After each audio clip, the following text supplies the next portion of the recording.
ନାଚ ଗୀତ ତ ସରିଲା। ଏବେ ଆମ କଲେଜରେ ଷ୍ଟାର୍ଟ ହେଇଥିଲା ପ୍ରୋଜେକ୍ଟ। ଆଜି ସକାଳୁ ଉଠି ବାହାରି ପଡ଼ିଥିଲି ମୁଁ କଲେଜ ଯିବା ଆଗରୁ ଟିକେ କ୍ୟାଣ୍ଟିନ୍ ପଳେଇବା। କ୍ୟାଣ୍ଟିନ୍ରେ ଆମର ଖାଇ ଦେଇକି କଲେଜ ଯିବ। ହେଲେ ଆସି ଆମେ ଖାଇ ଦେଇଥିଲୁ, ଖାଇସାରିବୁ ଥିଲୁ କଲେଜ। ତ କଲେଜରେ ଆମର 2ଟା କ୍ଲାସ୍ ସରିଲା ପରେ ପଳେଇଥିଲୁ ଲ୍ୟାବ୍ କ୍ଲାସ୍। ତ ଆଜି ଆମର ପ୍ରୋଜେକ୍ଟ ଥିଲା ନା, ତାପରେ ଲ୍ୟାବ୍ରୁ ସେ ଆମେ 2ଟା ପାଇପ୍ ନେଇ ଆସିଥିଲୁ। ପାଇପ୍ ତାକୁ ଟିକେ ଭଲସେ ପୋଛାପୋଛି କରି ରେଡ଼ି କରିଦେଲୁ ମେଜରିଂ ପାଇଁ।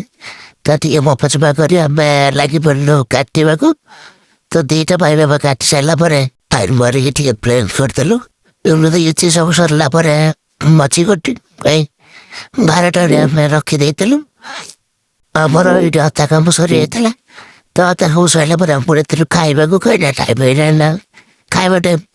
ତ ଖାଇଦେଇ ପଳେଇଲୁ କ୍ଲାସ୍ କରିବାକୁ। 4ଟା ବେଳେ ଆମେ କ୍ଲାସ୍ ସାରି ପଳେଇ ଆସିଥିଲୁ ବାହାରକୁ ବୁଲାବୁଲି କରିବାକୁ।